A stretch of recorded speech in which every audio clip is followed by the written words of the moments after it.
हकीकत है कि इतना अंतर आया 370 हटने के बाद कि वहाँ का जो ओरिजिनल नागरिक है, अच्छा नागरिक, वो आतंकवादियों को सीमा से इधर आने नहीं दे रहा। स्पष्ट शब्द उनका, अगर ये वापस आए तो इनको मार दिया जाएगा। मतलब कोई भी मरम्मत नहीं कि गिरा दिया जाएगा, मुठभेड़, बहुत स्पष्ट उन्होंने कह दिया कि मार दिया जाएगा। इनके आतंकवादी इतने मार गिराए गए जो आज़ादी से लेके अभी तक नहीं मार गिराए गए थे। दूसरा 370 लगने के बाद इतने आतंकवादी मारे गए हैं कि आप सुन लें वहाँ आतंकवादी रहने। सबसे बड़ी बात हो रही, आपने सुना होगा एक महिला आतंकवादी थी जो उनका खुल करके सपोर्ट कर रही थी, उनके फादर ने जाके कोर्ट में अपनी लड़की के लिए गवाह दी। आज वो लड़की मोदी की बड़ाई कर रही, जो इतनी बड़ी होती। और तमाम ऐसे आतंकवादियों के घर वाले जो हैं वो अपने लड़के के बिल्कुल विरोध में आ गए। नमस्कार, स्वागत है आपका। आप देख रहे हैं द न्यूज़ और मैं रानी गुप्ता आपके साथ। कई ऐसे आतंकवादी जिन्होंने जम्मू कश्मीर समेत भारत के कई हिस्सों में आतंकवादी गतिविधियों को अंजाम दिया और वो जाकर के पीओके में छुप जाते हैं, पाकिस्तान में छुप जाते हैं और ये सोचते हैं कि अब भारत की सरकार क्या ही कर लेगी, क्या ही उनके ऊपर कार्रवाई होगी। लेकिन इन सब के बीच में अब मोदी सरकार ने एक बड़ा एक्शन प्लान तैयार किया है। दरअसल पीओके में जो आतंकवादी छुपे हुए हैं, अब उनकी प्रॉपर्टी को जब्त किए जाने की तैयारी है और कई सारी प्रॉपर्टी तो जब्त कर ली गई है। बता दें कि इस बात की जानकारी खुद जम्मू कश्मीर के डीजीपी दिलबाग सिंह के द्वारा दी गई है और उन्होंने ये तक कह दिया है कि पीओके में जो आतंकवादी छिपे हैं, अगर वो यहाँ पर लौट के आते हैं तो मार दिए जाएंगे। इसी के साथ ही उन्होंने ये भी बताया कि कई सारे सर्च ऑपरेशन लगातार जारी है। लेकिन इन सब के बावजूद कई सारे ऐसे नेता भी हैं जो ये कहते हैं कि ये जो कार्रवाई हो रही है वो सिर्फ और सिर्फ आम नागरिकों को परेशान करने के लिए हो रही है। तो फिलहाल इस मामले को लेकर के चर्चा करने के लिए हमारे साथ इस वक्त मौजूद हैं वरिष्ठ पत्रकार अजय जी, और इनसे हम जानना चाहेंगे कि जो सरकार इस वक्त कार्रवाई कर रही है पीओके में छुपे आतंकवादियों को लेकर के, ये कितनी कारगर साबित होगी। सर, स्वागत है आपका। सबसे पहला सवाल कि जिस तरीके से वहां के डीजीपी ने बकायदा ये बताया है कि जो पीओके में आतंकवादी छुपे हैं उनकी प्रॉपर्टी को सीज किया जा रहा है, जब्त किया जा रहा है, क्या कहेंगे इस पे? सबसे बड़ी बात है कि ये हिंदुस्तान के लिए सौभाग्य की बात है कि देश की आज़ादी के बाद से अब 2014 से और इधर से जब से अमित शाह ने धारा 370 वहाँ से हटाई है, तब से अधिकारियों को खुला छूट दी गई है कि वो अपने विवेक से कोई भी निर्णय ले सकते हैं। अभी तक ये पोजीशन थी कि कोई भी ऑपरेशन शुरू होता था और तुरंत ही केंद्र सरकार का फ़ोन आ जाता था, स्टेट गवर्नमेंट का फ़ोन आ जाता था। हकीकत ये रही है कि वहाँ की पुलिस भी साथ नहीं देती थी क्योंकि वहाँ की सरकार की वजह से और सेंट्रल कई बड़े बड़े आतंकवादी जब छोड़े जाते थे, मलेट्टी उनको पकड़ती थी, मलेट्टी कहती थी आतंकवादी है, और वहाँ की पुलिस प्रशासन जो था वो कहते थे नहीं आतंकवादी नहीं, ये शहीद हैं, ये अच्छी फैमिली से हैं, ये यहाँ के मूल नागरिक हैं। ये अब जो है, अब पोजीशन जो हुई है वो एक बड़ी अच्छी हुई है। और दूसरी बात आपको बता रहे हैं, हिम्मत की बात ये है कि इतना ट्रांसपेरेंसी है कि आप यहाँ से अंदाज़ लगा लीजिए कि डीजीपी दिलबाग सिंह ने क्या कहा है। सबसे पहले उन्होंने धन्यवाद दिया है एलओसी पे बीडीसी ग्राम रक्षा समिति ने आतंकवादी विरोधी गतिविधियों को, घुसपैठ को रोकने की सबसे बड़ी कोशिशें नाकाम की। मैं उन्हें धन्यवाद देता हूँ। आप देखिए कि उन्होंने वहाँ की जो समितियाँ हैं उसमें सब मुस्लिम है। हकीकत है कि इतना अंतर आया 370 हटने के बाद कि वहाँ का जो ओरिजिनल नागरिक है, अच्छा नागरिक, वो आतंकवादियों को सीमा से इधर आने नहीं दे रहा, पूरी सूचना दे रहा, कंधे से कंधा मिला करके साथ दे रहा। दूसरा उन्होंने क्या कहा है डीजीपी दिलबाग सिंह जी ने कि जो पाकिस्तान ऑक्युपाइड कश्मीर है पीओके, उसमें रजौरी में एक मीडिया सम्मेलन भी उन्होंने अभी किया और उन्होंने बताया कि पुलिस ने आतंकियों की सूची बनाई है, जो वहाँ पर हैं, जो यहाँ से गायब हैं, उनकी बाकायदे सूची बना के उनकी प्रॉपर्टियाँ, उनकी संपत्तियाँ, उनके खेत, उनके परिवार के लोग और उनके टोटल इनपुट कलेक्ट कर लिए गए हैं। उन्होंने कहा कि अगर ये इनकी संपत्तियाँ कुर्क होगी, और बहुत स्पष्ट शब्द उनका, अगर ये वापस आएँ तो इनको मार दिया जाएगा। मतलब कोई भी मरम्मत नहीं कि गिरा दिया जाएगा, मुठभेड़ बहुत स्पष्ट उन्होंने कह दिया कि मार दिया जाएगा, चूँकि आतंकवादी गतिविधि से ये भारत का मॉडल है।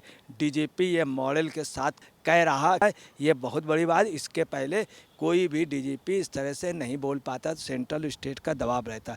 दूसरा उन्होंने बताया है कि 9 से 12 रजौड़ी पुंछ रेंज के घाटी के कुलगांव सोफिया ज़िले से जम्मू संभाग रजौड़ी पुंछ ज़िले की ओर बढ़ रहे थे। मतलब एक एक इनपुट और एक एक उन्होंने एक एक मतलब नंबर भी बताए, संख्या बताई। उनमें से 3 मारे गए हैं।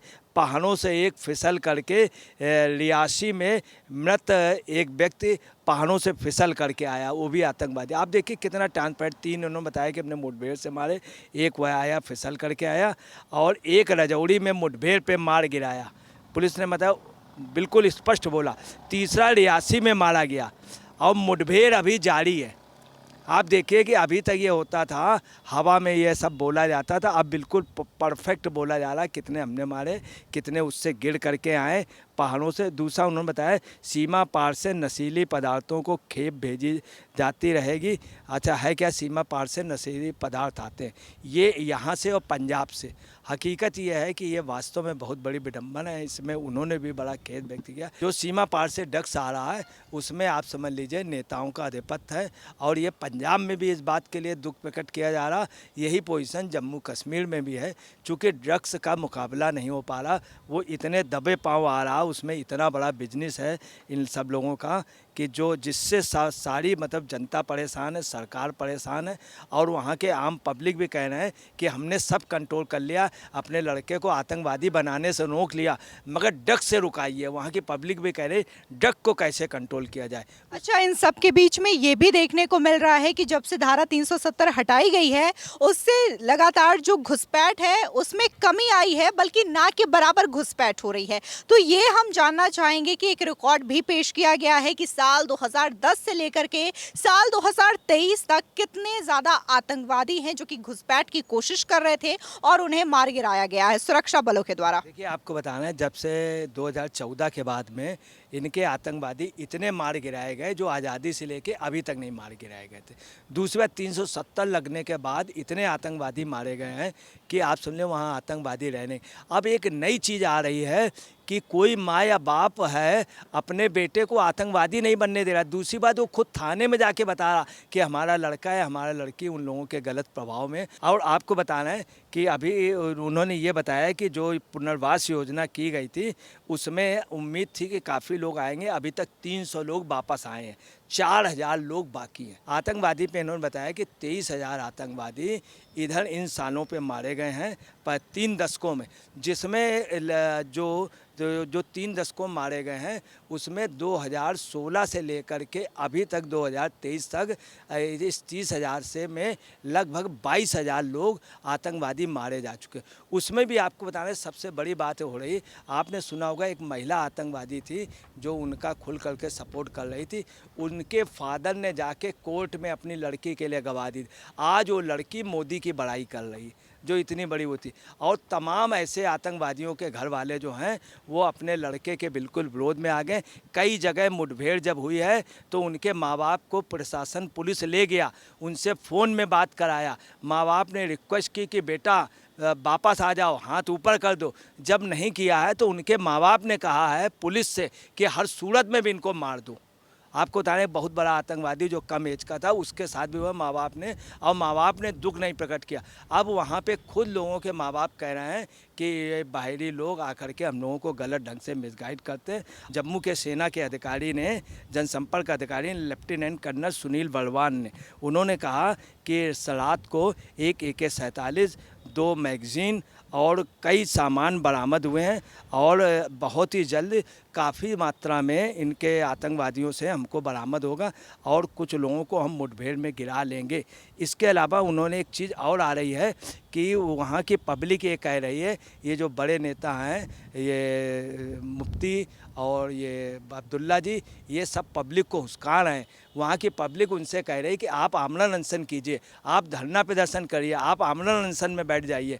हकीकत है कि वहाँ की पब्लिक इन लोगों का साथ नहीं दे रही, इसीलिए लोग कोई अनशन नहीं, कहीं INDI के गठबंधन में कहीं बॉम्बे जा रहे हैं, कहीं पटना जा रहे हैं। वहाँ से इनकी राजनीति बिल्कुल ख़त्म हो गई। अभी तक कोई बड़ी मीटिंग ये नेता नहीं कर पाए हैं जो 5,000 से ज़्यादा उस पर संख्या हो। दूसरी, वहाँ के जो बड़े लीडर हैं वो भी बहुत स्पष्ट वो दे रहे हैं। आपने गुलाम नबी आज़ाद का सुना होगा। गुलाम नबी आज़ाद ने भारत के फेवर में बोला, ज़बरदस्त फेवर बोला, और ये भी कहा कि हम लोग यहीं के निवासी हैं, हम लोग कन्वर्टेड मुस्लिम हैं।